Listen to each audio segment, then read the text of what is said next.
గుంటూరు జనసేన జిల్లా పార్టీ కార్యాలయంలో రాష్ట్ర ప్రధాన కార్యదర్శి బోనబోయిన శ్రీనివాస్, జిల్లా అధ్యక్షులు గాది వెంకటేశ్వరరావు మీడియాతో మాట్లాడారు. రాష్ట్రంలో జరిగిన గ్రామ సభలు నిర్వహణ భారతదేశ చరిత్రలో పవన్ కళ్యాణ్ చరిత్ర సృష్టించారని అన్నారు. గ్రామ పంచాయతీ ద్వారా అభివృద్ధి, ప్రజలకు మెరుగైన ఫలితాలు అందుతాయని హర్షం వ్యక్తం చేశారు. పంచాయతీ నిర్వహణకు గత ప్రభుత్వం ఎలాంటి నిధులు మంజూరు చేయకుండా నిర్వీర్యం చేసిందని గుర్తు చేశారు. పవన్ కళ్యాణ్ రెవెన్యూ, గ్రామాభివృద్ధి అనే ధ్యేయంగా పనిచేస్తూ గ్రామ వ్యవస్థను బలోపేతం చేయడానికి ప్రణాళికలు సిద్ధం చేశారని, సెప్టెంబర్ 2వ తారీఖున పవన్ కళ్యాణ్ పుట్టినరోజు సందర్భంగా ప్రతి గ్రామంలో పచ్చదనం, పరిశుభ్రత పేరుతో మొక్కలు నాటే కార్యక్రమాన్ని ప్రారంభించామని తెలిపారు. వైసీపీ నేతలు చేతనైతే స్వచ్ఛందంగా ముందుకు వచ్చి మీరు కూడా పేదలకు భోజనం అందించాలని సవాల్ విసిరారు.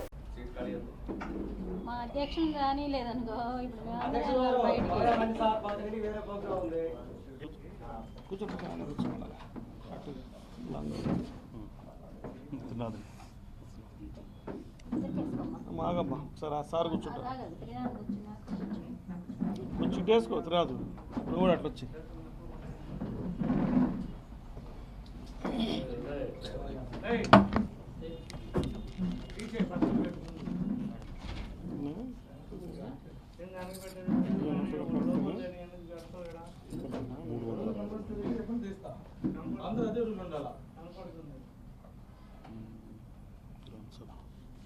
మీడియా సోదరులందరికీ నమస్కారం. మా ప్రధాన కార్యదర్శి గారు చెప్పినట్లుగా ముందుగా రాష్ట్ర ప్రజలందరికీ కృష్ణాష్టమి శుభాకాంక్షలు చెప్తూ, మీడియా సోదరులకు కూడా శుభాకాంక్షలు చెప్తూ, కూటమి ప్రభుత్వం ఏర్పడిన తర్వాత ప్రజలు ఏ రకంగా అయితే ఒక ఆశాభావంతో కూటమి ప్రభుత్వాన్ని గెలిపించారో వాళ్ళ ఆశలకు అనుగుణంగానే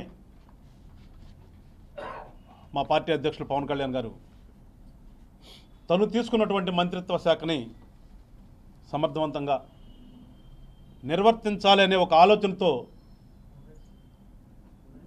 పార్టీ కార్యకలాపాలు కూడా పక్కన పెట్టి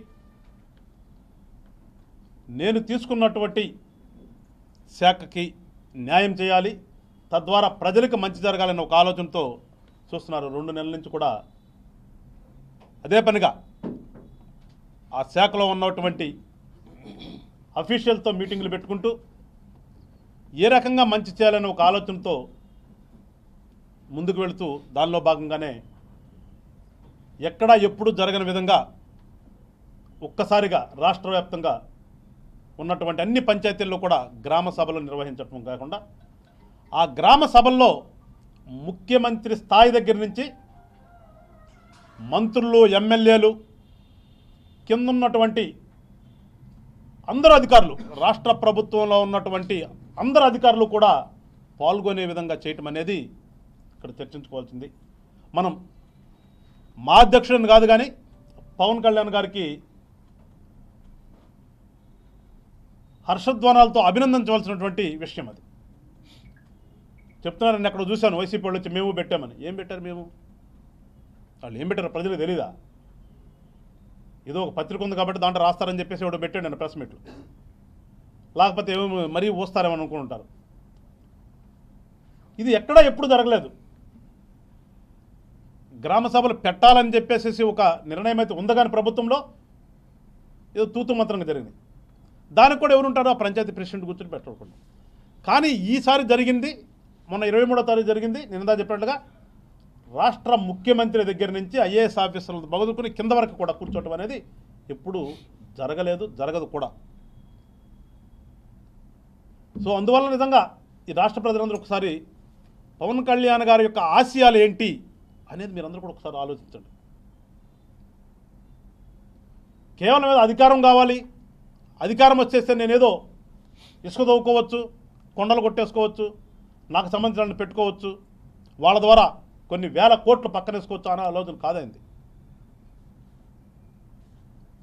అంతకుముందు సెంట్రల్ గవర్నమెంట్ నుంచి వచ్చే ఫండ్ కూడా నిస్సిగ్గుగా వేరే అకౌంట్లకు మార్చుకుని అసలు పంచాయతీ ప్రెసిడెంట్లు ఉన్నారా లేదా అనేది కూడా స్పృహ లేని విధంగా పరిపాలన జరిగింది.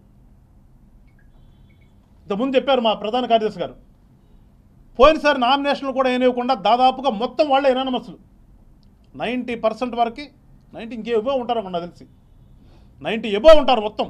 వాళ్ళ పార్టీకి సంబంధించిన వాళ్ళే పంచాయతీ ప్రెసిడెంట్లు.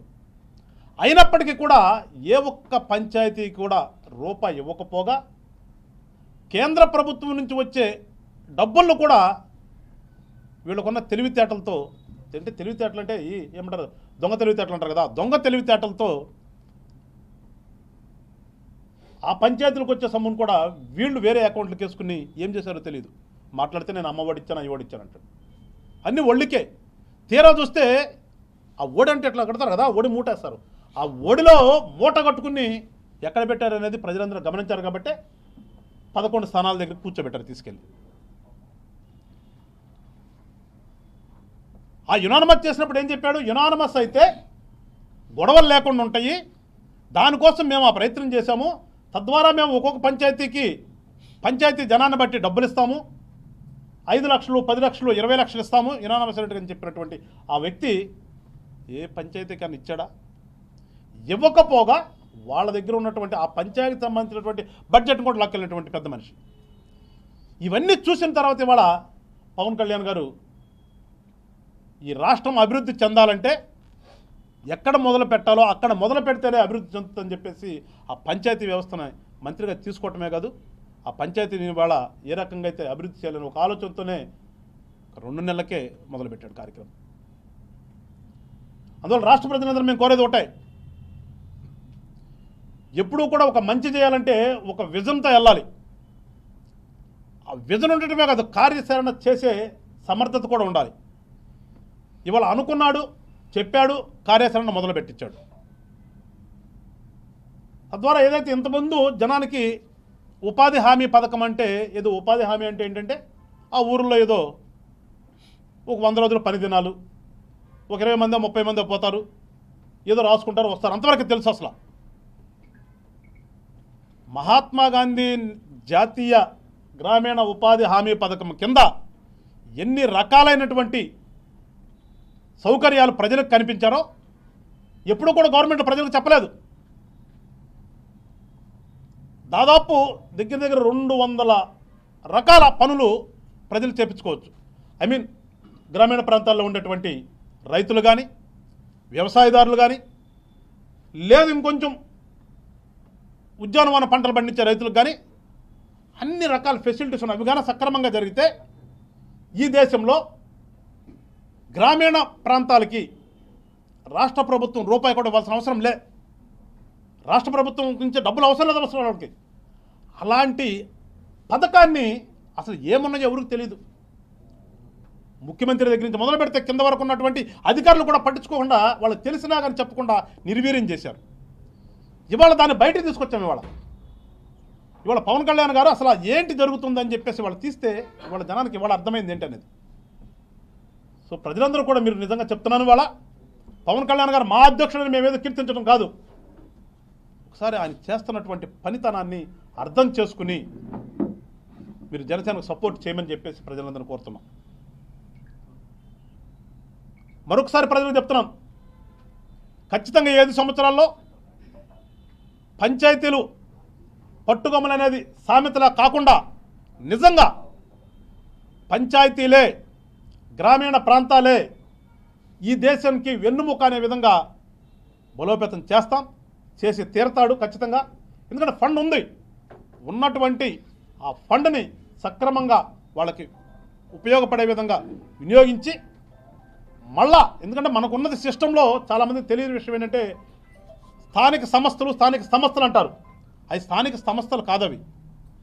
73, 74 రాజ్యాంగ సవరణ ప్రకారం కేంద్ర ప్రభుత్వం, రాష్ట్ర ప్రభుత్వం కిందకు వచ్చేదానికి పంచాయతీలను కూడా ఒక పాలన, అది ఒక ప్రభుత్వం కింద ఉంది. అలాంటి పాలనని, ఆ 3 పాలనని కూడా కలిపి ఖచ్చితంగా పంచాయతీలన్నింటినీ కూడా అభివృద్ధి చేసి బలోపేతం చేసి రానున్నటువంటి రోజుల్లో గ్రామీణ ప్రాంతాలు పచ్చదనంగా ఉండే విధంగా, ఇందా చెప్పారు ఆల్రెడీ, రేపు 2వ తారీఖున ఆయన పుట్టినరోజు సందర్భంగా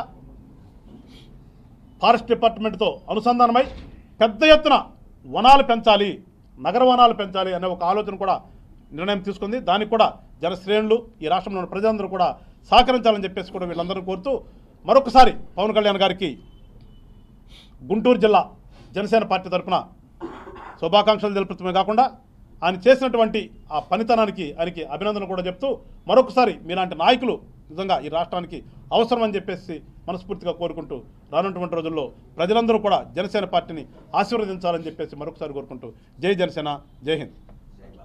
అనే వ్యక్తి గురించి రాష్ట్ర ప్రజలందరికీ తెలుసు. ఏం మాట్లాడతాడో, ఎందుకు మాట్లాడతాడో, ఏం చేస్తాడో తెలియని విషయం కాదు. ఇవాళ అన్నా క్యాంటీన్ల ద్వారా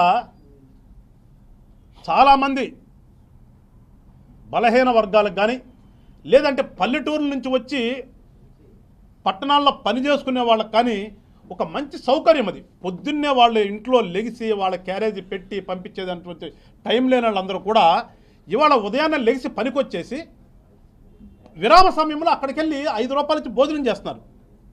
దానికి ఏదంటారా కుళ్ళుకుంటున్నాడని. ఆ కుళ్ళుకునే మనస్తత్వం ఉన్నటువంటి ఈ వైఎస్ఆర్ పార్టీ సంబంధించినటువంటి నాయకులు అంతకుమించి ఏం మాట్లాడతారు? ఇంకా అంతకుమించి ఏం మాట్లాడారు కదా. ఒకసారి రాంబాబు గారు వచ్చి అక్కడ తిని చూస్తే తెలిసింది దానికి ఏంటనేది. ఎందుకంటే ఒక కడుపొబ్బరం, మేమేం చేయలేకపోయాము, ఎంతసేపు మా నాయకుడు దోసుకునే దగ్గర మిగిలిపోయాడు, మమ్మల్ని కూడా ఏమి చేయనివ్వకుండా ఎదవలన చేశాడు, మమ్మల్ని అందరూ ఎదవలను చేయబెట్టే కదా మేము ఈ రకంగా వాడిపోయాము అనే అక్కసు జగన్మోహన్ రెడ్డి గారి మీద మాట్లాడలేక ఈ అన్నం గంట మీద పెట్టి ఏడుస్తాడు. అంతమంది ఏం చేస్తాడు అతను? సంక్రాంతి సంబరాలని చెప్పేసేసి లాటరీ టిక్కెట్లు అమ్ముకున్న వ్యక్తి ఇవాళ వచ్చి వాళ్ళ లైన్లో నుంచున్నాడంటారా? ఏ చోట్లైనా అరే పెద్ద పెద్ద ఫంక్షన్ హాల్స్లో కూడా ఇవాళ ఏదైనా ఫంక్షన్ జరిగితే భోజనాల దగ్గర అది ఒక ఆనవాయితీ అయిపోయింది. వెళ్ళిపోయి నుంచోటి మన గబగబా వెళ్ళిపోవాలనే ఉద్దేశంతో ముందడు తినకుండా నేను అనుకుంటున్నారు. ఏది ఈయన చెప్పే పెద్ద పెద్ద ఫంక్షన్ హాల్లోనే అలాంటి దాన్ని తప్పెట్టబెడతాడు. అక్కడ ఒక సిస్టమ్ అది. అన్న క్యాంటీన్ దగ్గర ఒక లైన్లో ఉండి ప్లేట్లు తీసుకుని భోజనం చేస్తారు. వాళ్ళకి ఎవరికి లేని ఇబ్బంది ఈయనకి వచ్చిందా పాపం? పెట్టమనండి, నేను పోరే కొట్టేసిన కోర్టులోనే కదా స్వచ్ఛందంగా పెట్టమనండి. వాళ్ళకు ఉంది కదా పిచ్చి, బొమ్మలు వేసుకునే పిచ్చి. మేము పర్మిషన్ ఇస్తాం. మేము జగన్మోహన్ రెడ్డి ఫోటో వేసుకుని ఎక్కడన్నా ఫ్రీ అన్నదానం అని చెప్పి ఒక టౌన్లో పెట్టమనండి, పర్మిషన్ ఇప్పిస్తాం. ఏదో మాటలు మాట్లాడటానికి నోరుంది కదని చెప్పి మాట్లాడితే ప్రజలు దాన్ని అర్థం చేసుకునే పరిస్థితిలో ఇవాళ ఉన్నారు. అందుకని రాంబాబు గారికి మళ్ళీ చెప్తున్నాం, నువ్వు ఏదైనా ఉంటే రాజకీయంగా మాట్లాడు, కానీ ఏదో మాట్లాడాలి, మా నాయకుడు ఎట్లా మాట్లాడు, నాకు దేవుడు నోరు ఇచ్చాడు, ఆ నోరు నేను ఏదో రకంగా వాడాలి కదా, అట్లా వాడతానంటే దానికి తగిన శాస్త్రి ప్రజలు చేస్తారు, మేము కాదు, ప్రజలే చేస్తారు. ఉంది కదండి, జరుగుతూ ఉంది.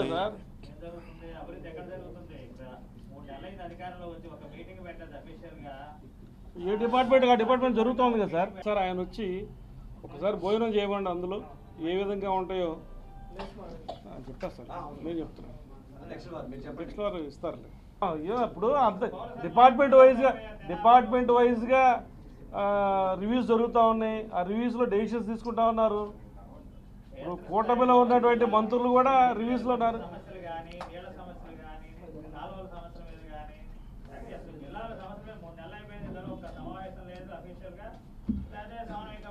సార్ రివ్యూస్లో అన్నీ తీసుకున్నారు. ఆల్ డిపార్ట్మెంట్స్ రివ్యూస్ జరిగినాయి. ఎక్కడైతే హెడ్స్ ఉన్నారో ఆ హెడ్స్తో రివ్యూస్ జరిగినాయి. డిపార్ట్మెంట్ వైజ్గా రివ్యూస్ జరిగినాయి. మినిస్ట్రీ వైజ్గా రివ్యూస్ జరిగినాయి. అన్నీ వస్తాయి. ఒకసారిగా 3 నెలల్లోనే ఆ రివ్యూస్లో ఒకసారి చెక్ చేసుకున్న తర్వాత డెఫినెట్గా ఇంప్లిమెంట్ చేస్తారు. అవి చెప్పండి సార్, ఎవరండి మీ నోటీసులో ఉండి చెప్పండి, మేము పంపిస్తాం మా ఉప ముఖ్యమంత్రి గారికి.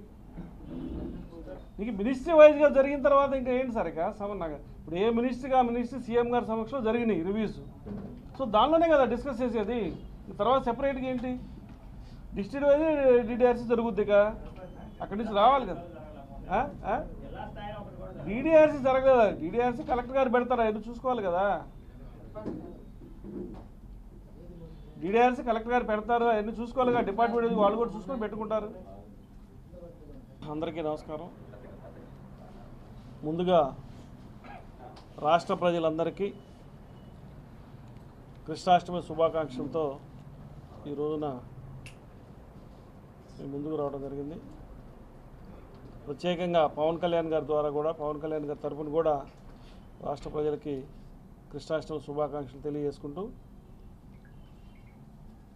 మొన్న జరిగినటువంటి గ్రామ సభలు మన రాష్ట్రంలోనే కాక ఒకేసారి ఇన్ని గ్రామ పంచాయతీల్లో గ్రామ సభలు నిర్వహించడం అనేది ఇప్పటివరకు కూడా భారతదేశం మొత్తం మీద కూడా మొట్టమొదటిసారిగా మేధావులందరూ చెప్తా ఉన్నారు. అంటే గత ప్రభుత్వం ఏ విధంగా పంచాయతీలు నిర్వీర్యం చేసి వారికి ఉన్నటువంటి అధికారాలని వారు అనుభవించకుండా వారు అధికారంతో గ్రామంలో ఉన్నటువంటి సంపదను కానివ్వండి, వారి గ్రామానికి వచ్చిన ఆదాయాన్ని కానివ్వండి, గ్రామంలో అభివృద్ధి చేసే కార్యక్రమంలో కూడా ఎక్కడా కూడా వారిని పక్కదారి పట్టించి వారందరూ కూడా నిర్వీర్యం చేసినటువంటి పరిస్థితుల్లో ఈ రోజున ఉప ముఖ్యమంత్రి పవన్ కళ్యాణ్ గారు ఆ శాఖ మంత్రివర్యులుగా ముఖ్యంగా గ్రామ వ్యవస్థను బలోపేతం చేయాలనే ఉద్దేశంతో ఎక్కడైతే బలహీనంగా మనం కనిపిస్తూ ఉన్నాం గ్రామాల్లో ప్రతి గ్రామానికి కూడా వారికి అధికారాలు ఇవ్వాలి, గ్రామ సర్పంచ్కి అధికారాలు ఇవ్వాలి, గ్రామంలో ఉన్నటువంటి నాయకులే గ్రామ ప్రజలే వారి అభివృద్ధి వారే చేసుకోవాలనే ఒక ఆకాంక్షతో మంచి సదుద్దేశంతో గ్రామ సభలు నిర్వహించడం జరిగింది. మేము ముందుగా వారికి రాష్ట్ర ప్రజలందరి తరఫున పవన్ కళ్యాణ్ గారికి ముందుగా కృతజ్ఞతలు తెలియజేస్తున్నాం. ఎందుకంటే రాష్ట్రానికి కానీ భారతదేశానికి కానీ పట్టుకొమ్మలు ఉన్నాయంటే పంచాయతీలే. ఏ అభివృద్ధి జరగాలన్నా ఎక్కడైనా సరే గ్రామస్తులు బాగుంటేనే తద్వారా అక్కడ గ్రామంలో ఉన్న రైతులు కానివ్వండి, కార్మికులు కానివ్వండి, చిన్న చిన్న పనులు చేసుకునేటువంటి కార్మికులు కానివ్వండి, వారందరూ బాగుంటేనే రాష్ట్రం కానీ భారతదేశం కానీ బాగుంటుంది. ఆ ఉద్దేశంతో గ్రామ వ్యవస్థని బలోపేతం చేయడం కోసం పవన్ కళ్యాణ్ గారు చర్యలు చేపట్టారు. అందులో భాగంగానే చిన్న పంచాయతీలకు 10,000, పెద్ద పంచాయతీలకు 25,000 ఇవ్వడం జరిగింది ఆ యొక్క గ్రామ సభలు నిర్వహించుకోవడం కోసం. అంటే గతంలో రాష్ట్ర ప్రభుత్వం జగన్మోహన్ రెడ్డి గారి హయాంలో ఉన్నటువంటి రాష్ట్ర ప్రభుత్వం ఎక్కడా కూడా ప్రతిపక్షాల వారిని ఎన్నికల్లో కూడా పాల్గొనకుండా దౌర్జన్యాలు చేసి అందరిని కూడా కేసులతో భయపెట్టి కొట్లాడి అందరిని కూడా భయపెట్టి నామినేషన్ కూడా వేయలేనటువంటి పరిస్థితుల్లో ఆ రోజు ఉన్నటువంటి ప్రతిపక్షం టీడీపీ కూడా మేము బహిష్కరిస్తుంది ఎన్నికలని చెప్పడం జరిగింది. దాని ద్వారా 70 నుంచి 80% వరకు ఆ రోజు జనసేన పార్టీ పోటీ చేసింది గ్రామ పంచాయతీల్లో. దాని ద్వారా 70 నుంచి 80% వరకు వైసీపీ వారు ఉన్నారు గ్రామ పంచాయతీల నాయకులుగా. వారు కూడా మొన్న జగన్మోహన్ రెడ్డి గారు చేసినటువంటి ఈ పంచాయతీలు నిర్వీర్యం చేసినటువంటి పరిస్థితుల్లో వారు కూడా జగన్మోహన్ రెడ్డి గారికి దూరం అయిపోయారు. అయినా కూడా మేము ఎక్కడ పార్టీలను చూసుకోలేదు. మా యొక్క పవన్ కళ్యాణ్ గారు ఒకటే చెప్పారు, గ్రామం బాగుపడాలంటే సర్పంచ్ ద్వారానే బాగుపడాలి, సర్పంచ్కి అన్ని అధికారాలు మేము ఇస్తామని చెప్పి సదుద్దేశంతో వారికి కూడా నిధులు ఇవ్వడం జరిగింది. మాదంతా ఒకటే, రాష్ట్రం అంతా ఒకటే, ఇక్కడ కులాలు మతాలు పార్టీలు లేవు. అభివృద్ధి చేయడం మా ధ్యేయంగా మా ఉప ముఖ్యమంత్రి పవన్ కళ్యాణ్ గారు ముందడుగు వేస్తున్నారు.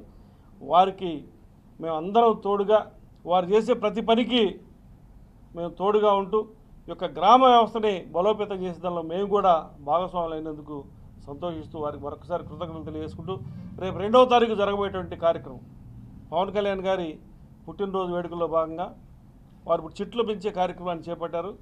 రాష్ట్రం అంతా కూడా కార్యకర్తలందరూ ప్రత్యేకంగా ఆ రోజున వారు చేసుకునేటువంటి కార్యక్రమాలతో పాటుగా ఈ కార్యక్రమాన్ని చెట్లు నాటే కార్యక్రమాన్ని, మొక్కలు నాటే కార్యక్రమాన్ని కూడా చేపట్టాలని చెప్పి సూచిస్తూ సెలవు తీసుకుంటారు.